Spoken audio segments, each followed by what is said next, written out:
everything that I put my identity in, it ended up just failing me. We're going to be in the world and we're going to be around people that don't believe in Jesus. I kind of thought this was crazy, and I thought it was a cult, actually. Welcome back to Process with YTH. I'm Russell, and joining us today, we have our YTH director, Annika, and joining us as well is Jess. Hello. Hi, Jess. Jess. It's so good to have Jess on the show. Jess is just so cool. I know. Yeah. She recommended, because you don't drink coffee, correct? No, I don't drink coffee. And you don't drink energy drinks. No, I don't. So the big thing is matchas. But bro, not drinking coffee, not drinking energy drinks, that means you're just like goated. You're better than anyone else. It's Pretty true. much. How do you find any energy? I feel like I don't need it, really. I just eat healthy and I wake up early, but like I go to bed. And she runs. Are you still planning on doing the Chicago half? The Chicago full marathon? I don't know if you have to like be selected, and it's very selective. Yeah. Wow. So maybe in the future, but How many half marathons have you done? 0. Really? Actually 0. I was gonna just book my marathon and then do a half marathon in between that and just push myself and do it. I mean, I run alone, but I run a lot of miles alone, so. That's crazy. Yeah. I am so impressed. I don't know if I can ever. Would you ever run a half marathon? It's not that I would. I think I would. Would I be physically able to? I don't think so. Mentally, I'm like, let's go. Yeah. But there's a difference. But most of it's mental, don't you think? I mean, it's also physical. That's actually why I do it, because it's mental. 'Cause it's mental. Like long distance. And I feel like it just makes me better mentally. Yeah, I agree with that. In high school, I was a swimmer, and I was a short distance swimmer because I could not do long distance because of that mentality thing where I'm like, I don't know how to pace myself. And I think that will be the detriment if I ever do a marathon or any sort of long run that's longer than 1.5 miles. Yeah, that's true. But if you're running, you can like listen to music or like podcasts or something. But if you're swimming, you can't really do that because you have to have your head in the water. Yeah, what am I going to get electrocuted? I know. Anyways. No more AirPods. No more AirPods. Not electrocuted, Russell. That's not Anyways, good. welcome. I'm glad you're here. Yeah. I'm glad you're here too, Annika. Thanks. And to this week, we have a live studio audience. Spencer's here. Yeah. We got Spencer on the pod. What up? I didn't get a matcha though, and I'm upset. If we get nervous, it's because he's watching. Yeah, I was looking Very for much so. like an applause, but that works too. we got him to make an appearance. I I think love this is it. good. No, This is I'm good. glad. Yeah, if you want to give some like fun like laughs or applauses in between, that would be great. I got it. But only if they're obnoxious. Yes. That's all I do, as Annika knows. No, that's not true. That's not true. So this week we're talking with Jess about this idea of identity and this idea of trying to figure out exactly who you are and what you do. Not just you, but for anybody dealing with where to put your own identity. And so I just wanted to start off with asking both of you just like when you hear the word identity, what does that mean to you? I think it just means what you recognize yourself with, or who you are as a person. That's just what I think it means. Yeah. Yeah, I thought about this a lot actually the last few months, like for myself personally. I think that identity is what you're rooted and grounded in. And like the picture that keeps coming to my mind when I think of it is like a tree that has its roots. And if it's like very deeply rooted, then it won't fall over. But if it's like very shallow roots, or if it like has no roots, then it's going to fall over. So if you have like a strong identity, then you're going to be like a tree that is firmly planted in the ground. And in your opinion, what do you think a strong identity is? For me, the only strong identity that I have found is Jesus. Like, truthfully, that's the only thing that has ever been helpful for me. Yeah. What do you think, Jess? Me as well. Like, I feel like even as a kid, as a teenager, I feel like I've seen a lot. And just throughout life, just searching for, I feel like we as humans have just a natural instinct to just find out who we are and just look for things that make us whole or make us who we are and what's really part of our identity. And I think growing up, I've just come to know that for me at least, I found that the only thing I can be rooted in and that's fulfilled me fully is Jesus. So, yeah. Amazing. Yeah, I've been thinking about this as we were getting the idea of having you on, Jess, and then having Annika on. And I've been thinking about this idea of just like the difference between identity when it comes to this world, and thinking about exactly like in that sort of definition, this idea of who am I is more so who am I to others and what I do in accordance to others, and trying to figure out like exactly where can we place our identities, whether it be in the things that we do or the people that we surround ourselves with. Whereas we're looking in the Bible, it's all rooted in Christ. It doesn't matter exactly what we do because of what Jesus has done for us. Therefore, we can put our identity rooted exactly into him. And yeah, it's a little bit of relieving in that sort of way. So yeah, when thinking about that and kind of setting the tone of exactly like identity and everything else, Jess, you kind of touched upon it, but could we hear a little bit about like what was life like before Jesus? Like, what was your lifestyle like? Your home life, your just whole thought process. What was it like? Yeah, so I actually was raised Jehovah's Witness, so that kind of was supposed to be, or was kind of my identity. And following that, and that's just how I was brought up. I also was a softball player.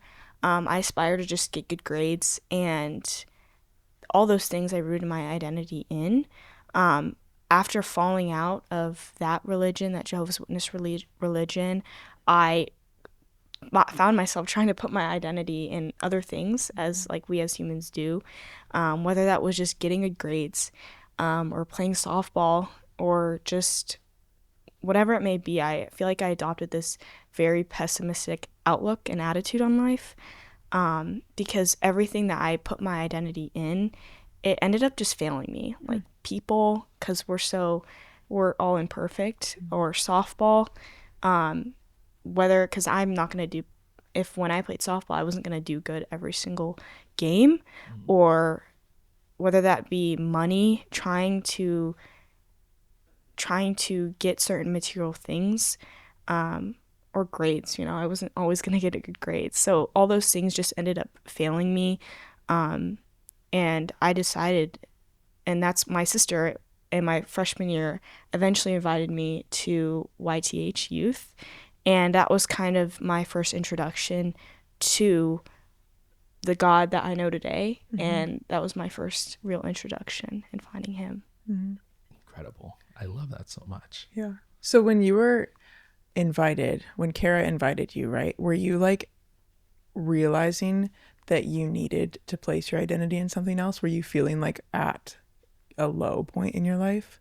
Or were you just kind of like, this is just how the life is going to be for the rest of my life, and I just have to deal with it? Yeah, so when my sister invited me, I didn't really believe in anything. I knew there was a higher power, or a higher God that was bigger than me. So I wasn't rooted in anything yet. I left the Jehovah's Witness religion, and didn't really find that to be true. And I was just kind of following what the world was doing. I was a freshman.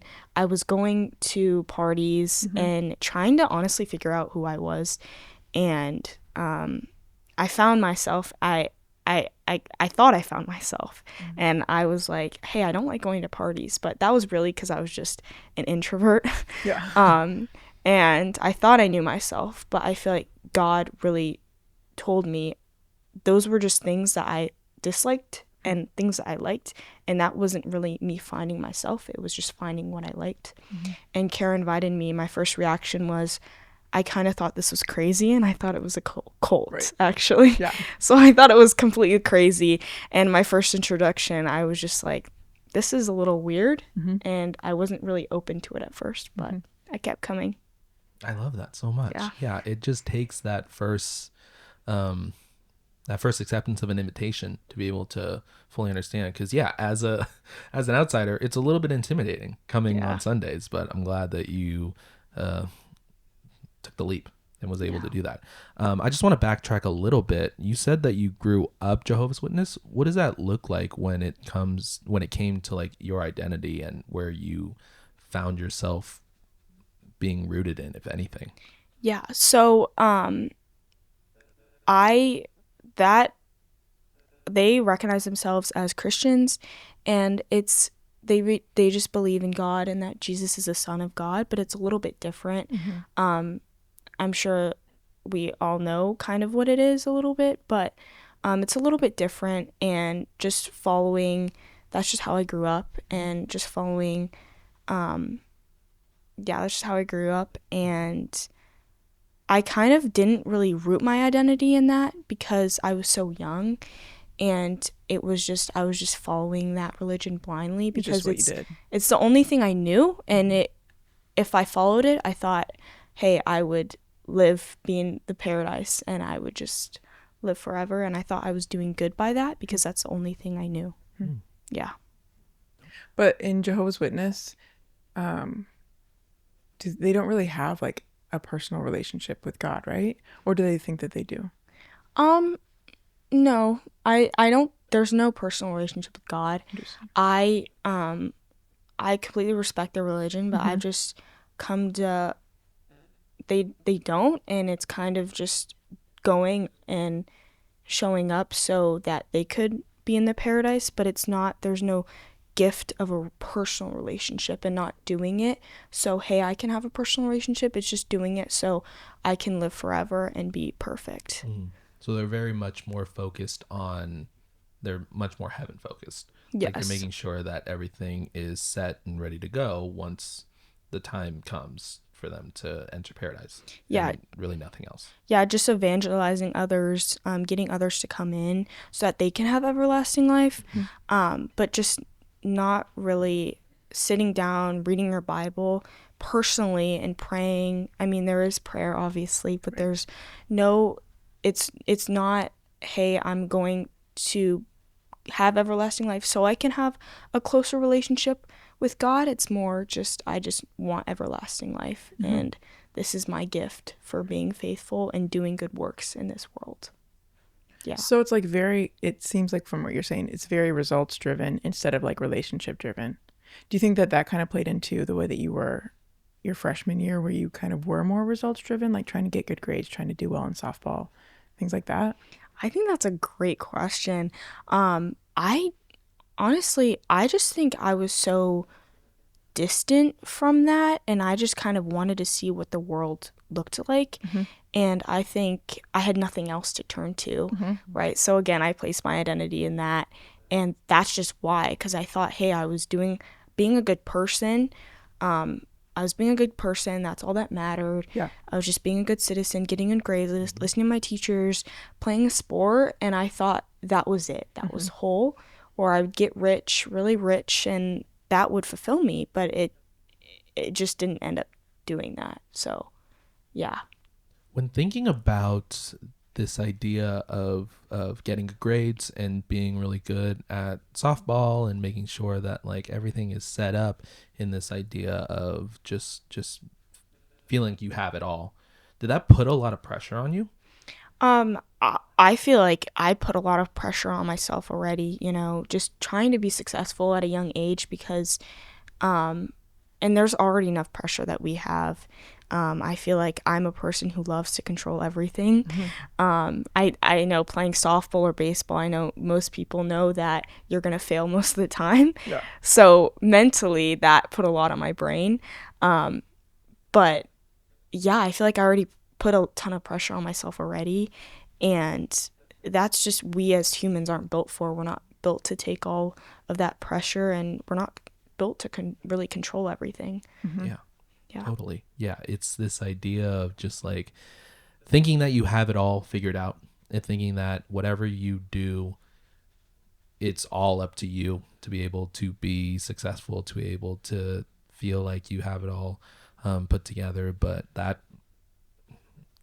practical, and it doesn't last long, and it's just set up for failure because we're broken and we don't have it all together. So it's hard. And truly, if you read through the Bible, like that's what the Bible is about. It's just people over and over trying to do it themselves and thinking that they're going to be good enough and then failing. So I feel like I understand, I resonate so deeply with what you said, and I know that we're not alone in that. Like we have so many people behind us who have tried to do the same thing and they all learned that they can't do it. Like they have to have something greater, and that's the story of the Bible. Totally. This is a question for both of you. Jess, if you want to answer, Annika, I would love if you can answer too. What does the idea of success look like to you when thinking about your life before you had a relationship with Christ, and then now? What does success look like? Yeah, so before coming to know God, success to me again just looked like me having a great average in softball, me performing well in school, or I remember last year I adopted this, before knowing God, I adopted this very pessimistic outlook on life because I'm a heavy researcher, so I like to know what's going on. And I did this because I kept feeding myself with news, information about the world around me, and I was fixating my thoughts on things that I really couldn't control. Things with the government. I know a 15-year-old, right, last year, can't really do much about that. So success really before God was just getting good money, making a lot of money. But I feel like now there's still some times where I struggle with my past self, and I'm still fighting that, right? Because it's so hard just having a relationship with Jesus. It's so hard. He never said it was going to be easy. But now it's more so, hey, like you're the one writing my story, and I don't have to burn myself out. I don't have to do this to be successful because my identity is rooted in you, and I'm a child of you, and I know no matter what I do, like, hey, you got me, right? So whatever his plans for me are, just whatever gifts I have, I'm still figuring that out, right? But I know that he's with me now instead of me being alone. Amazing. Jess is preaching over here. This is crazy. This is so good. I'm loving it so much. Yeah. It's been great. Success for me, I grew up in a Christian home, and so I've like always been around the church, and I've like known right answers and stuff. But in my mind, when I'm not just like spitting out the right answer, success is being absolutely perfect on my own strength and somehow manufacturing that strength and that perfection without any help from anyone, because I think that I have a lot of perfectionist tendencies, and I like to control things also. But success with Jesus means, and I was talking about this with my mentor like on Monday, so not too long ago, it means just being a daughter, and that means like obedience, like following the Father's instructions, and being like obedient to his voice and listening to him and listening to what he says, but just like being able to rest too. And that's like something that's very hard for me to do. Like success in my mind is not being lazy, not resting, not ever taking a break, but I think a lot of times success actually is literally just resting in the Lord, and that's hard. Yeah Incredibly hard.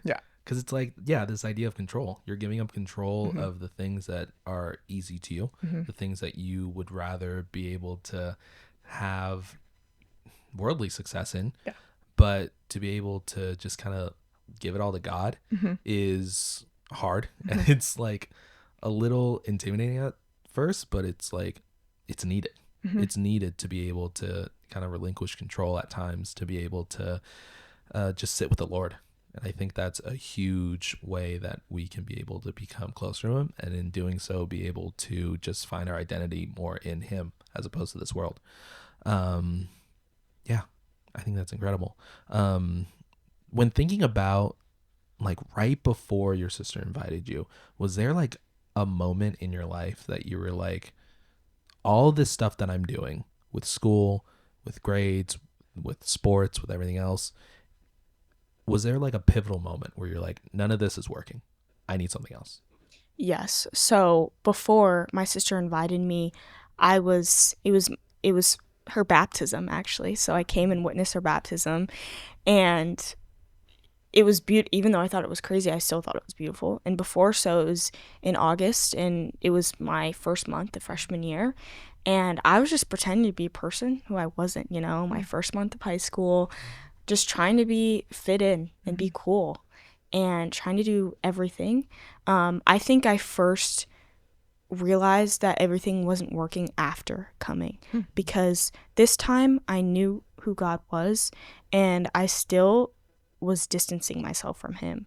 I was still playing softball at the time, and I would come to YTH and I would listen, but I didn't really have my Bible yet. I would just come and just show up and be there, and I didn't really have a connection with him yet.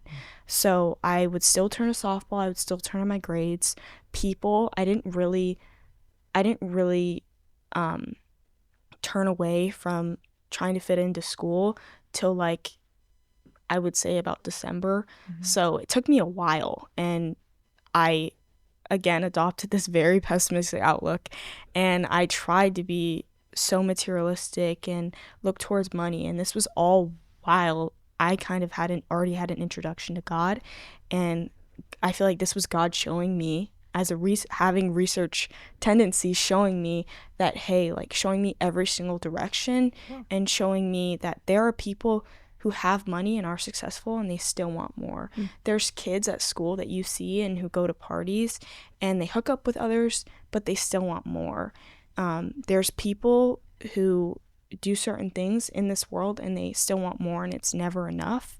And I think I first finally didn't figure that out till spring of my freshman year. And it took me so long to realize that he was just always there. And I feel like he just took me through everything beforehand. So you feel like it was like his kindness, like you needed that, or else you wouldn't have been able to like fully sell out. yeah. I just needed that. Like, I needed to know, like, dang, you were always there. Whoa. And I shut the door on you so many times, and it's just crazy because he still accepted me. Whoa. Yeah. That's crazy. I know. Yeah, thank you for sharing. Yeah. When thinking, like, you mentioned that it took your sister getting baptized, and you said that it was beautiful. So you weren't really a believer at that time. So what made that experience stand out to you? Like, what made that moment beautiful to you? I think it was just because watching my sister's transformation was pretty insane. I mean, here I am trying to fit in, and then seeing my sister, senior in high school, not care what anybody thought, listening to worship music, driving me on the way to school. I was like, this is crazy. But, like, sooner or later, I was like, hey, I want what you have, right? So it was me watching her baptism. It was kind of crazy because I've never really witnessed anything like it. But it was so beautiful because it was her and it was my sister, and I was like, she had a transformation, and I was like, what is this? So it was cool and interesting, but it was also, like, still unfamiliar. So Sure. yeah. That's so cool. Yeah. That's such a cool experience to have, even before you, like, fully acknowledge that Jesus Christ, your Lord and Savior, just to, like, witness that and to see somebody's life be changed. You don't know why, but you're like, wow, that's so cool. Yeah. Yeah. Yeah. She's like a living testimony for you. Do you feel like, and this might be jumping ahead a little bit, but it's just a question that I was thinking, like, you said that your sister's life changed after meeting Jesus. Do you feel like you've had that sort of transformation too? Yeah. So my family will tell you about this. Complete. Like, I remember I was very selfish, didn't really put anybody first. I remember I was just at the gym the other day and somebody just said, hey, you're so kind. Whoa. And That's so I was just cool. thinking, I was like, oh, well, that's all Jesus. Because I feel like once you start knowing him and knowing who he is, like, I feel like all I want is just to be closer to him. And I used to, like I said, it was very selfish. And my mom just took me to give back and hand out Thanksgiving turkeys right before Thanksgiving. Wow. And I remember feeling like, this feels so good, like literally helping people. And it was just crazy because that's something that Jesus did. Mm-hmm. And before, like a year and a half ago, I would not want to go. And it just feels so much better to give than to receive. Mm-hmm. And that's one of the qualities that Jesus has. Mm-hmm. So it's just crazy how Jesus, who was here on this earth long ago, his virtue, his way of living still applies to today. Mm-hmm. And I think that's so cool. Like, Yeah. I feel like we can all follow him, because I feel like some may say like the Bible's very ancient, but like there's things that we as humans can still apply to this day. Yeah. And then like interpret for ourselves and just read the Bible. So do you read the Bible a lot? You sound like you know like a lot of stories and stuff. Yeah, I'm currently reading Luke because I'm doing this like challenge right before Christmas. That's so cool. I love So yeah, I'm reading Luke, and it's him growing up. And yeah, I'm right when he's just preaching parables right Whoa. now. I'm in the middle. Whoa. So Do you have a favorite parable right now? I don't know exactly what they're called, but I was just reading one, and it's similar to what you said. Mm-hmm. And Jesus was basically saying that, talking about people's faith, and there was an illustration with trees, and him saying that there's trees that will fall because they don't have a strong foundation, and there's trees that will stand because they do have a strong foundation. And that was really reassuring to me, because I was like, I just want to put as much effort into my relationship with you as I can. So when I go to places like school or the gym, or people that maybe don't read their Bible, but they know I'm Christian, like, hey, maybe I can be a light for them, but so they don't also sway me, and I'm so rooted in my faith that I won't get knocked over, right? Right. So, yeah. And that's exactly what we're talking about today, like having that identity rooted in the Lord. Mm-hmm. Because we're going to be in the world, and we're going to be around people that don't believe in Jesus, and they're going to be trying to take us out and to take us out of the game. But if we're like just so confident that we are children of the King, like we don't need to base our identity on what they say or what they don't say about us, which is such a freeing thing, honestly. Mm-hmm. Like to know that the Lord loves you and you don't need to have like reassurance from other people. That's just so cool. It's a good way to live. And like you said, it changes you. It changes the way you act. It changes the way that you see other people and see the world. Like it's incredible. Yeah, it completely changes you, because you're like, hey, God's got me at the end of the day. Like, or whenever maybe somebody's talking down on God, whatever it may be, somebody tries to have, or somebody who has differing opinions with you, whatever it may be, like you just know that God will speak for himself and he has your back. Yeah. I feel like that's even more reassuring, that he's always up there. He sees everything. Whether that be something that's just or unjust, he sees literally everything. So he knows. He's your defender. I was thinking about that in the car on the way here, that he's your defender, and then you don't have to defend yourself, which is crazy. Yeah. Yeah. I can't defend myself at all. I know. I'm so bad at that. If it was up to me, bro, I would be like not good. Yeah. It wouldn't be good. Not one bit.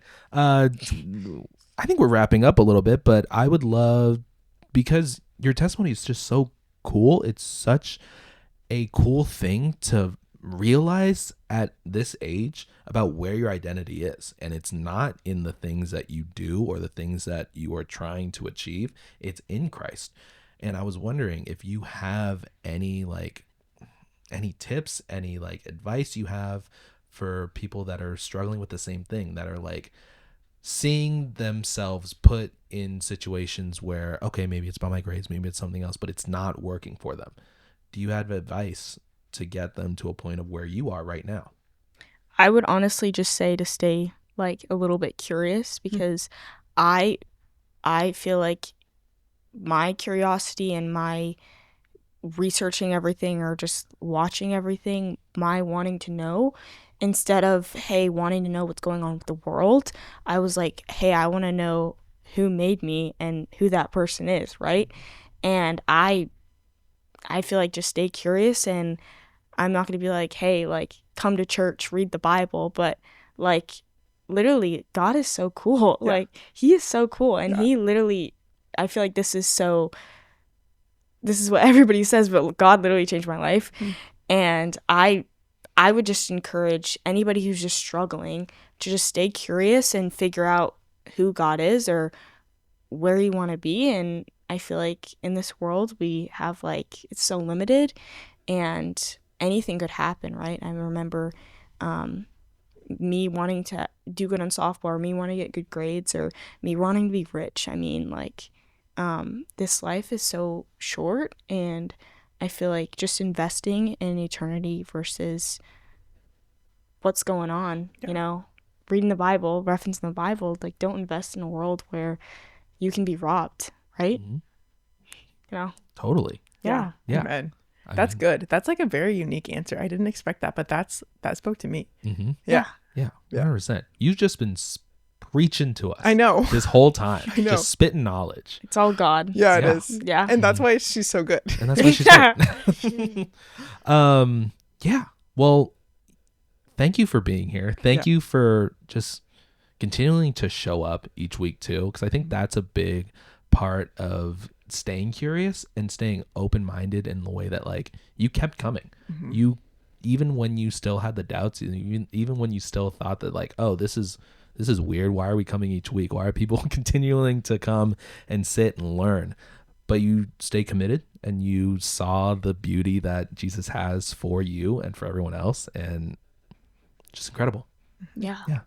It's so great. Yeah. And you got baptized, which is crazy. That was like a full circle moment. And her sister was there. It was so cool. She got in the tank with you, right? Yeah, she did. Yeah. That's so That was sweet. cool. Yeah. That was I really love cool. it. Yeah. The guy behind the camera baptized me. Whoa. You got That's Spencer what on we were again. looking for. Yeah. And the guy right there took pictures of you. So it's just like, Yeah, oh, shout out to that's- Spencer yeah. and shout out to taking photos. Shout out. Shout out. Good stuff. Good stuff. Yeah. Well, thank you so much for watching. If you want to be on our next episode, we want to hear from you. There will be an application in the description to be able to fill out, and we just want to hear your story. If you have any sort of questions, curiosities about the Bible, about your walk with Jesus, or if you just want to tell us your testimony about how Jesus has changed your life, we want to hear from you. We want to chat with you. So fill out that application, and thanks for watching.